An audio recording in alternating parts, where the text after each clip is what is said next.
Alright, so for this video, I'm gonna feel much more enthusiastic since the last video I really was fucking up quite a bit because of, I don't know, the thing is that album didn't really do that much for me as it should have, but, let's wait.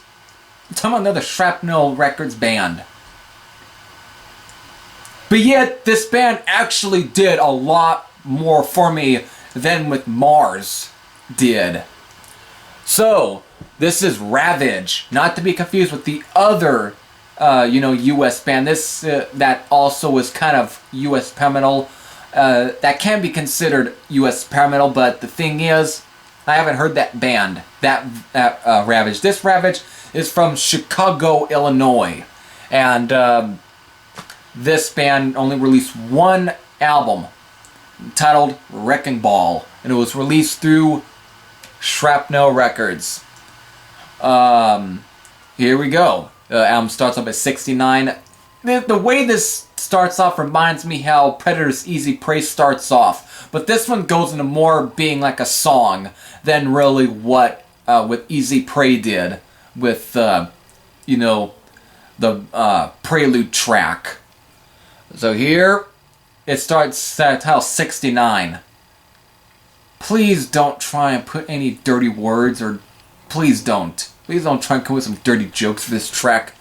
I don't know why the hell they call it 69, but I don't know what it fucking means. But it does show Dee Dee Rand's guitar work as well. It's definitely kind of, there's only one that actually seems to, but doesn't really, it pushes it to being your typical Shrapnel, instrumental, but this is just used as like an intro before more going into Bloodshot, which is right from here. This is definitely speed metal a la Judas Priest. This definitely does have that type of riffage to it. Then we get, Kyle Michaels singing everything, which very melodic. He definitely does have that U.S. power metal singing. But he's definitely good for it. Right here with 69 Bloodshot, it definitely starts the album very nicely. This is definitely a really good speed metal rocker. Battle Stations kicks off number 3. Good track. Kind of slows things down, but still doesn't, take away too much from it.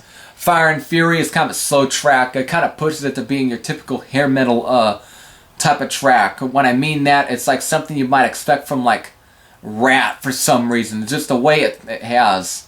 I don't know. For some reason it gives me that. Maybe that's not a really good comparison, but it just has a bit of that slow pacing. It's not a bad track. But when you get on Killing the Loose, album picks right back up. The way it starts off is very, it almost definitely has something that seems to kind of remind me a little bit of Attacker almost, like the way off of something off of like Battle of Helm's Deep before it goes into a very, good rocker of a track. A little slower, but just, again, it's very Priest-sounding at times as well, but it's definitely close to that. Keepers of the Night kind of keeps it going. It definitely goes back a little bit of speed. It's a little more new wave of British heavy metal sounding on here, but it's definitely good. Definitely a good track. But then we get to Kissing the Black, which this track right here is definitely back to being a little more speed metal. It's like, again, with them goes on with, Keepers of the Night, it's starting to pick up right back up over here. It definitely does. Then you get Passion Web, which is another real killer, ripping speed metal tune. Definitely still Priest-sounding. Very good. Definitely something off like, Screaming for Vengeance, or something like Rapid Fire off of, British Steel. Definitely got that. Then we get Raise Some Hell, which is,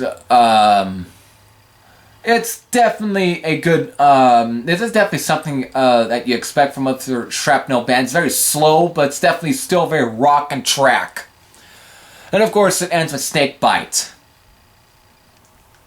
I don't know, this isn't too bad of a track, but I think it's a little bit of misfire. To me, I think the album should have ended with maybe raise some, not raise some hell, but Passion Web. It probably should end with Passion Web instead of ending with Snakebite. But that would be my personal switch around. Other than that, good album nonetheless. This is definitely a solid release, and it's definitely actually one of the better albums from the Shrapnel catalog during the 80s. It's definitely at times it breaks the typical Shrapnel Records mold. It's definitely more closer to even like Hex's No Escape, or even Wild Dog's debut album, or even like Man's Best Friend. It's like somewhere within that range, or even like Vicious Rumors' Digital Dictator. While it's not nearly as catchy and really grabbing as Vicious Rumors' Digital Dictator, but it's definitely close to being where it's actually very much rocking throughout the album. Other than that, good album. If you have heard Wrecking Ball by Ravage, you can post your comments down below.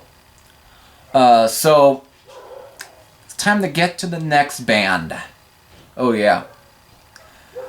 Keeping the theme going. Keeping the